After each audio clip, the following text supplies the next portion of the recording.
Daniel सिंहों की मांद में। जब परमेश्वर दानियल को बचा सकता है सिंहों के मांद से, तो परमेश्वर आपके बिगड़े हुए हालातों से भी निकाल सकता है। जब परमेश्वर उसे वहां से निकाल सकता है जहां असंभव है, वहां संभव कर सकता है, तो परमेश्वर आपके जीवन में भी जो परेशानियां हैं उसे भी निकाल कर असंभव को संभव करेगा, अद्भुत चंगाई और सामर्थ्य से भरेगा। दानियल के जब हम 6 अध्याय को पढ़ेंगे तो यहाँ पूरा अध्याय हम दानियल के सिंहों की मांद के बारे में हम पाते हैं। लेकिन उसका हम देखते हैं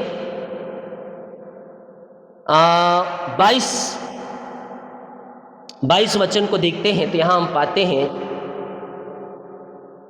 तब दानियल ने राजा से कहा, हे राजा, तू युगायुग जीवित रहे। मेरे परमेश्वर ने अपना दूत भेजकर सिंहों के मुंह को ऐसा बंद करके रखा कि उन्होंने मेरी कुछ हानि भी नहीं की। इसका कारण यह है कि मैं उसके सामने निर्दोष पाया गया, और हे राजा, तेरे सम्मुख मैंने तेरे कोई भूल नहीं की। तब राजा ने बहुत आनंदित होकर दानियल को गड्ढे में से निकालने की आज्ञा दी। दानियल राजा के सामने कहता है कि मेरे परमेश्वर के दूत ने सिंहों के मुंह को बंद कर दिया। हालेलुया। और जब हम उसी के पढ़ते हैं 16 वचन से, तो यहां हम पाते हैं, तब राजा ने आज्ञा दी और दानियल लाकर सिंहों की मांद में डाल दिया गया। उस समय राजा ने दानियल से कहा, तेरा परमेश्वर जिसकी तू नित्य उपासना करता है वह तुझे बचाए। तब एक पत्थर लाकर उस गड्ढे के मुंह पर रखा गया, और राजा ने उस पर अपनी अंगूठी से और अपने प्रधान की अंगूठियों से मुहर लगा दी कि दानियल के विषय में कुछ बदले ना पाए। हालेलुया। जो परमेश्वर के लिए खड़ा होता है, परमेश्वर उसके लिए खड़ा होता है। दानियल ने प्रार्थना करना नहीं छोड़ा, भले ही उसे शेरों के बीच में फेंक दिया गया। हेलो, दानियल कहाँ था?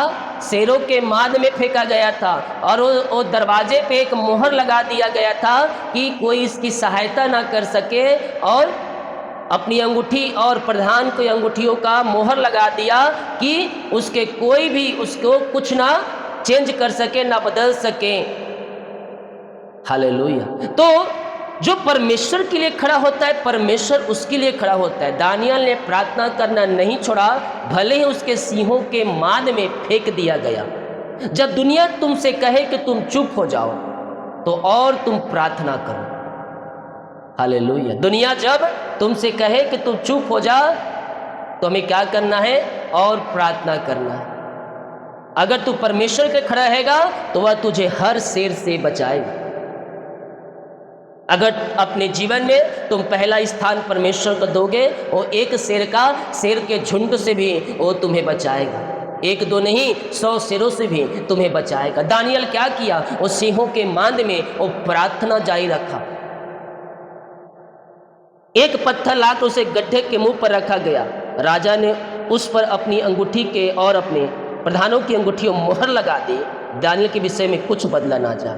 तब राजा अपने महल में चला गया और उस रात को बिना भोजन पड़ा रहा। उसके पास सुख विलास की कोई वस्तु नहीं पहुंचाई गई। किसके पास? राजा के पास। उसने तो दानियल को डाला है सिंहों के मांद में, लेकिन खुद बेचैन है, ना खा रहा है ना पी रहा है। लेकिन इधर दानियल क्या कर रहा है? मजे से सिंहों के मांद में प्रभु की आराधना कर रहा है, उससे प्रार्थना कर रहा है। तब राजा अपने महल में चला गया और उस रात को बिना भोजन पड़ा रहा, और उसके पास सुख विलास की कोई वस्तु नहीं पहुंचाई गई, और उसे नींद भी नहीं आई। भोर को पौ फटते ही राजा उठा और सिंहों के गड्ढे की ओर फुर्ती से चला गया। जब राजा गड्ढे के निकट आया, तब शोक भरी वाणी से चिल्लाने लगा, दानियल से कहा, हे दानियल, हे जीवित परमेश्वर के दास, क्या तेरा परमेश्वर जिसकी तू नित्य उपासना करता है, तो ये सिंहों से बचा सका है? तब दानियल ने राजा से कहा, हे राजा, तू युगायुग जीवित रहे। मेरा परमेश्वर ने अपने दूत भेजकर सिंहों के मुंह को ऐसा बंद करके रखा है कि उन्होंने मेरी कुछ भी हानि नहीं की। हेलो, दानियल राजा से क्या कहता है?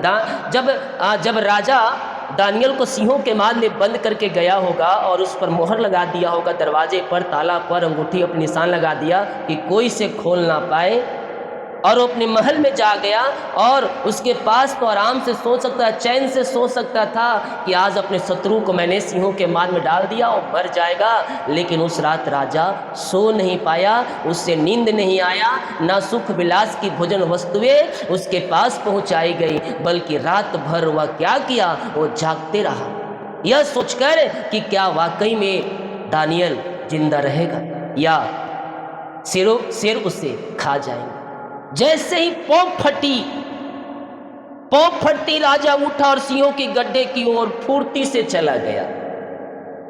राजा के मन में कहीं ना कहीं तो कुछ था कि नहीं, परमेश्वर इसके लिए कुछ करेगा, इसीलिए उसको नींद नहीं आई। हालेलुया। तो पौ फटती फुर्ती से क्या किया, राजा सिरों के मांद की ओर बढ़ा और जब राजा गड्ढे के निकट आया तब शोक भरी वाणी से चिल्लाने लगा। क्या कहा? हे जीवित परमेश्वर के दास, क्या तेरा परमेश्वर जिसकी तू नित्य उपासना करता है तुझे सिंहों से बचा सका है या नहीं? अब उसे शोक भरी आवाज में दे रहा है कि अब जिंदा तो है नहीं, इसलिए मैं शोक भरी बातों से कर रहा हूं। लेकिन उधर से दानियल की आवाज आती है, ओ हालेलुया, ओ रीखा बाबा रे सिखे रे बे, आमीन आमीन आमीन आमीन। तब दानियल ने राजा से कहा, हे राजा तू युगायुग जीवित रहे। क्या कहता है राजा? क्या करता है?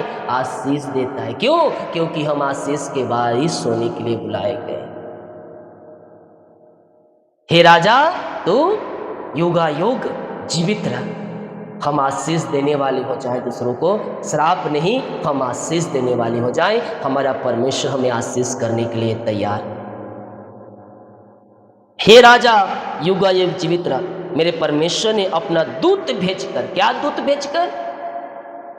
राजा को क्या कहकर संबोधित कर रहा है? मेरा परमेश्वर दूत भेजकर सिंहों के मुंह को बंद कर दिया।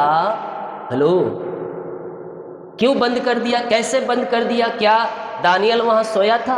क्या दानियल वहां पड़ा रहा इसी? नहीं, दानियल उस सिंहों के माद में प्रार्थना कर रहा था अपने खुदावंद से, अपने परमेश्वर से। उसकी प्रार्थना को परमेश्वर ने सुना और अपने स्वदूतों को भेजकर उस सिंहों के मुंह को बंद कर दिया। मुंह को ऐसा बंद रखा कि उन्होंने मेरी कुछ हानि नहीं की। सा कहानियां है कि मैं उसके सामने निर्दोष पाया गया और हे राजा तेरे सम्मुख में मैंने कोई भूल नहीं की। तब राजा ने बहुत आनंदित होकर दानियल को सिंहों के मां के गड्ढे से निकालने की आज्ञा दी। अतः दानियल गड्ढे में से निकल गया और उस पर हानि का कोई चिन्ह न पाया, क्योंकि वह अपने परमेश्वर विश्वास रखता था। तब राजा ने आज्ञा दी कि जिन पुरुषों ने दानियल की चुगली खाई थी वे अपने अपने बाल बच्चे और स्त्रियों समेत लाकर सिंहों के गड्ढे में डाल दिया जाए, और वे गड्ढे की बेदी तक भी ना पहुंच सके कि सिंहों ने उन पर झपट कर सब हड्डियों समेत उनको चबा डाला। हालेलुया। सिंहों के माद में दानियल रात भर रहा, लेकिन सिंहों ने उसे क्या किया? एक खरोच भी नहीं लाया। तब वो गड्ढे से निकलता है और राजा के सामने खड़े होता है। तब राजा उन लोगों को, अपने लोगों को आगे रहता है कि दानियल के बारे में जो लोग चुगली खाए हैं उनको पूरा परिवार को लाकर इस माद में डाला जाए, और जैसे ही डालते हैं शेर उनकी हड्डियों तक के खा जाते हैं, उनका नाम निशान तक नहीं बचता। तो इससे क्या साबित होता है? इससे यह साबित होता है कि हमारा परमेश्वर जीवित है, हमारी प्रार्थना को सुनता है। जब तुम परमेश्वर के पीछे चलोगे, परमेश्वर के तुम खड़े रहोगे, परमेश्वर के कार्यों के तुम खड़े रहोगे, परमेश्वर तुम्हारे हर पल हर समय तुम्हारे लिए खड़ा रहेगा। जो परमेश्वर के लिए खड़ा होता है, परमेश्वर उसके लिए खड़ा होता है। दानियल ने प्रार्थना करना नहीं छोड़ा, उस सिंहों के माद में भले उसके सिरों के बीच में फेंक दिया। जब दुनिया तुम्हें कहे तुम चुप हो जा, तुम खड़ा होगा, वह तुझे हर एक बीमारी से, हर एक शत्रुओं से, हर एक परेशानियों से, हर एक संकटों से, हर एक चिंताओं से, हर एक बीमारियों से वो तुम्हें निकालेगा और तुम्हें स्वतंत्र करेगा, तुम्हें आज़ाद करेगा, तुम्हें आशीषों से भरपूर करेगा, तुम्हें ब्लेस करेगा और तुम्हारे लिए नए नए द्वार खोलेगा, तुम्हारे नए नए रास्ता खोलेगा और तुम्हें जयवंत करेगा। जिस तरह दानियल को उस सिंहों के मांस से निकालकर राजा के सामने जयवंत करे खड़ा कर दिया, परमेश्वर आपको भी ऊंचे ऊंचे पदों पर खड़ा कर रहा है। यस पिता, हम इन सारे भाई बहनों के लिए प्रार्थना करते हैं पिता, जिस प्रकार आपने प्रभु जी दानियल को पिता सिंहों के मांस से बचाया, उसकी प्रार्थना को अनसुना नहीं किया, उस सिंहों के मांस में रहते हुए प्रार्थना किया प्रभु, आपने पिता उसकी प्रार्थना, उसकी दुहाई को सुना और उत्तर दिया प्रभु जी। आज इन भाई बहनों के जीवन में भी कार्य कर पिता, इनकी प्रार्थना स्वर में गहन योग होने पाए प्रभु। जो भी समस्या है, जो भी चिंता है, जो भी बोझ है पिता, इन सब के जीवन से दूर हो जाए, इनके नए नए रास्ता बनने पाए, नए नए रास्ता खुलने पाए और सारी परेशानी, संकट, शत्रुओं के बांधों से इन्हें बचाए रखिए पिता, सुरक्षित रखिए पंखों की आड़ में और इन्हें नई नई आंसुओं से आप इन सबको भर दीजिए पिता। ऐसे आशीष से ब्लेसिंग आपने इन सब के जीवन में दे दिया, परिवारों में, घरों में दे दिया है पिता, हम धन्यवाद करते हैं। ये प्रार्थना उद्धार करता प्रभु यीशु मसीह के नाम मांगते हैं। वचन को बोले जाने, सुने जाने से हर एक के ऊपर आपकी आशीष से उतरने पाए, ये वचन 30 गुना, 60 गुना, 100 गुना फलवंत होने पाए और वचन के द्वारा ये आशीषों से भरपूर हो जाए, यही प्रार्थना करती है यीशु के नाम में। ये प्रार्थना को मांगते हैं, सुन दया से ग्रहण कर ले पिता। आमीन, आमीन, आमीन और आमीन।